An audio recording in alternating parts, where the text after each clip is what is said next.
Mateus.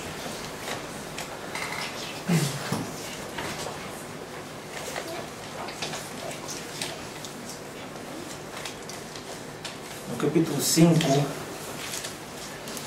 vemos aqui o chamado Sermão da Montanha, em que o Senhor Jesus Cristo, ao ver a multidão, começa-lhes a dar estes ensinamentos. Então, Mateus no capítulo 5 e no versículo 1, diz então assim: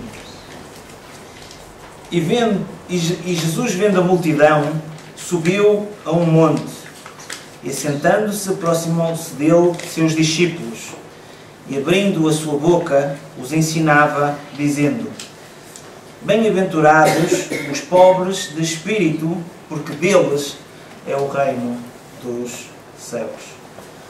Aquilo que realmente o Senhor realmente tocou no meu coração foi este aspecto dos pobres de espírito. Nós acho que vivemos numa geração onde que os ensinamentos que são prestados às vezes é o oposto. O que é que realmente nós podemos e que realmente Deus nos pode providenciar no sentido realmente de nós podermos ir mais além. Então, há muito sempre esta tendência da prosperidade invocada. E aqui, o Senhor Jesus Cristo fala-nos aqui dos pobres de espírito. Quando estamos a falar de pobres, também não podemos dizer, de certa maneira, aos espirituais, que realmente que isso está errado. Ou seja, podemos, algumas traduções, se calhar, estão traduzidas como humildes de espírito. Não sei se a vossa diz também essa situação, não é? Em que é focada aqui uma determinada humildade. E este aspecto que o Senhor Jesus Cristo está aqui a dizer é que não é muitas vezes pelo nosso esforço, não é pelo nosso conhecimento, não é pelo nosso estatuto e não é pela nossa posição, posses ou riquezas. Este pobres de espírito, comparado com todas as aventuranças que nós vemos, nós depois mais à frente poderíamos ver aqueles que choram porque serão consolados e poderíamos ver muitas outras situações, mas o facto de sermos pobres em espírito ou humildes de espírito dá-nos aqui uma igualdade em que nos é atribuído o reino dos céus. É semelhantemente também como as crianças, em que o Senhor Jesus Cristo diz para as crianças virem até Ele, porque delas é o reino dos céus. E da mesma maneira vemos aqui que os pobres de espírito, da mesma situação, deles é o reino dos céus. E então aqui está a colocar um determinado caráter que deve ser o caráter que nós devemos de ter, porque todos nós, de certa maneira, ambiciamos este reino. O salmista fala no capítulo 14, no versículo 6, diz: Vós envergonhais o conselho dos pobres, porquanto o Senhor é o seu refúgio. Está aqui a falar o salmista também em que Deus defende os pobres, defende e eles refugiam-se também em Deus. E existe aqui esta analogia no sentido em que quando nós temos determinadas posses, quando nós nos colocamos com uma grandeza tal que basicamente não dependemos de Deus. E esta situação de nós nos humilharmos, e é a partir do momento em que nós nos humilharmos, nós confessamos os nossos pecados, nós retiramos toda a nossa situação, a partir daí que nós nos arrependemos, é que vemos aqui o plano da salvação a ser posto em prática, a partir do momento que nós reconhecemos e temos essa humildade. Mais à frente, também o salmista fala no capítulo 34 e no versículo 6, Este pobre homem clamou e o Senhor o ouviu e o libertou de todas as suas tribulações. Da mesma forma, quando nós nos humilhamos e quando cometemos algo de errado, é este o ensinamento que nós vemos bíblico. Nós nos humilharmos, de confessarmos os nossos pecados, para que Ele realmente também nos perdoe. E vemos esta atitude e este caráter desta forma. Mais à frente também o salmista continua no capítulo 40 e no versículo 17. Quanto a mim, e isto há uma música que eu penso que conhecida, eu acho que há pessoas que não gostam de cantar isto, que dá um aspecto um bocadinho de coitadinhos, que é: quanto a mim, sou pobre e necessitado, mas o Senhor preocupa-se comigo, pois és o meu socorro e o meu libertador. Meu Deus, não te demores. Portanto, vemos esta analogia que o Senhor Jesus Cristo está a falar, e já mesmo o salmista também abordava muitos destes assuntos. Desta forma, realmente vemos então este princípio que nós devemos ser. E às vezes parece que nós nos pomos em bicos de pés, não é? E queremos ser um bocadinho mais. Mesmo na igreja queremos ser às vezes mais espirituais, não nos colocamos mais espirituais que uns outros. E aquilo que realmente nós somos exortados pela palavra de Deus é sermos pobres de espírito. Não no sentido de que espiritualmente nós tenhamos fracos, mas que haja esta humildade e esta atitude dessa mesma forma. Se formos abrir em Lucas, no capítulo 14,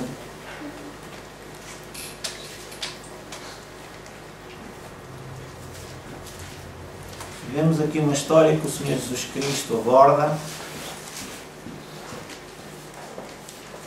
Lucas 14, no versículo 16,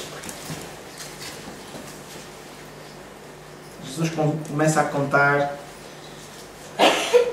esta história em que diz: certo homem estava preparando um grande banquete e convidou muitas pessoas. Na hora de começar, enviou o seu servo para dizer aos que haviam sido convidados: venham, pois tudo já está pronto.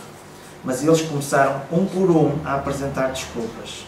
O primeiro disse: acabei de comprar uma propriedade e preciso de ir vê-la. Por favor, desculpe. Outro disse: acabei de comprar 5 juntas de bois e estou indo experimentá-las. Por favor, desculpe-me.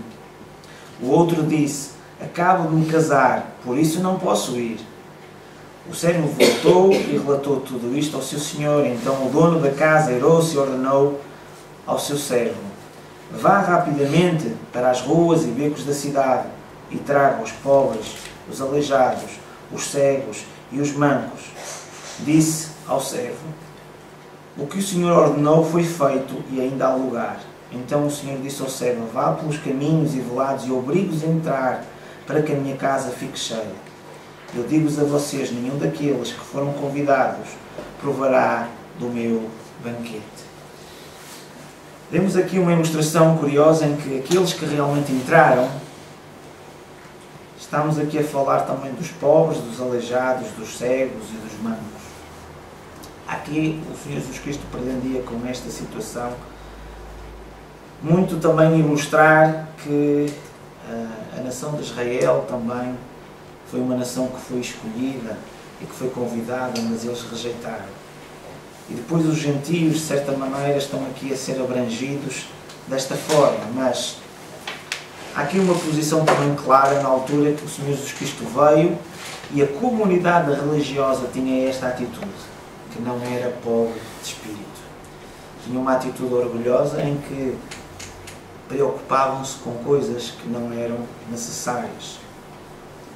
Da mesma forma, nós vemos Marta e Maria também dessa mesma situação, em que às vezes temos determinadas ocupações e achamos que não é preciso e colocamos num determinado patamar espiritual em que não temos esta humildade e esta necessidade de nos esvaziarmos e de buscarmos realmente as coisas de Deus. Então, perante este convite, estas pessoas realmente tinham outras coisas importantes.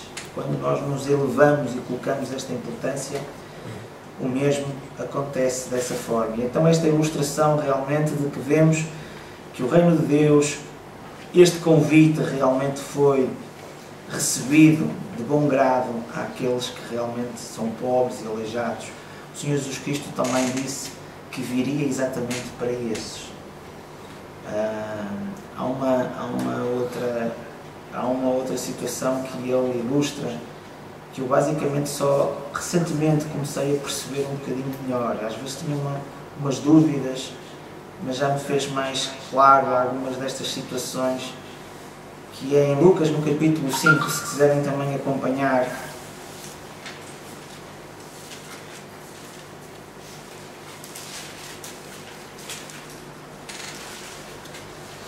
Lucas no capítulo 5, e o versículo 36 a 39, nós vemos aqui que Jesus começa a falar e dá aqui uma ilustração interessante. As pessoas começam a apontar determinados problemas para os discípulos e foram sempre assim.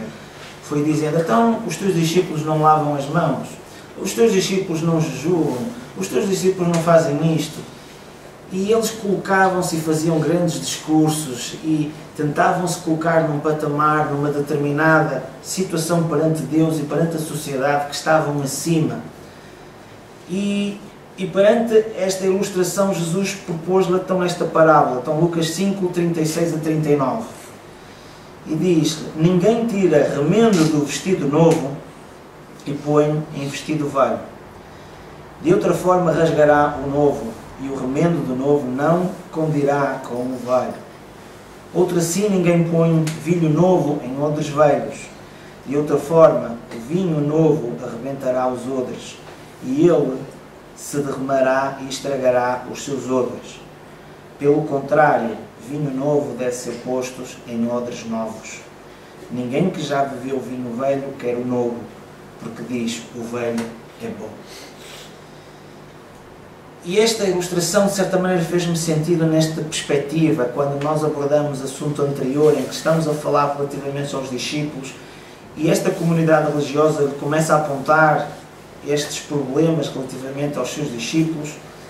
Se nós vemos aqui estes métodos que Jesus começa a colocar, eu, ao interpretar esta palavra, vejo que Jesus estava a falar a nível do velho e do novo em relacionamento aos, não talvez aos ensinamentos religiosos, mas à forma de ele escolher os discípulos. Nós vemos que ele não foi de acordo com o processo de escolha que era antigamente, que era processado, em que nós vemos os sacerdotes e os levitas, em que realmente eram pessoas também estudiosas, pessoas que se dedicavam, e os doutores da lei neste sentido também desta mesma forma. Mas vemos que Jesus utilizou métodos totalmente novos. Ele simplesmente chegou ao pé de alguns, e se nós começamos a ver, e algumas coisas também podemos a perguntar, então nós temos um cobrador de impostos, quem estava com a parte de dinheiro era Judas, não é? E essa pessoa realmente tinha capacidade, porque sabe trabalhar com dinheiro, o cobrador de impostos podia realmente gerir até as suas situações financeiras. Mas nós vemos desde a parte dos pescadores até mesmo, ou seja, houve de certa maneira um diferente tipo de escolha. Então Jesus usou estes novos métodos, ou seja, estas novas roupas, para prover novos homens, ou novos odres, com uma nova mensagem, ou seja, a situação do vinho. E aqui vimos que ele não rejeita o velho, mas é limitado e não acessível para todos. E aquela comunidade religiosa, perante uma situação nova, ela achava que o velho é que era bom. Continuava a achar que aquilo que era esse processo antigamente, esse é que era correto. E não conseguia compreender este novo processo do Senhor Jesus Cristo.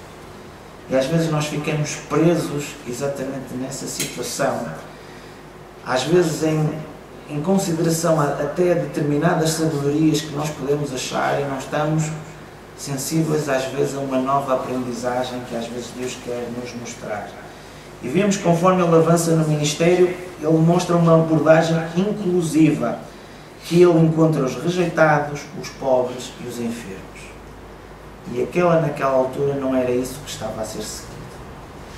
Isto também nos lança essa mesma situação de nós às vezes olharmos para aqueles que estão próximos de nós, mesmo na igreja, mas que estão a ser exclusivos, que não estão a se fazer parte, porque são pobres.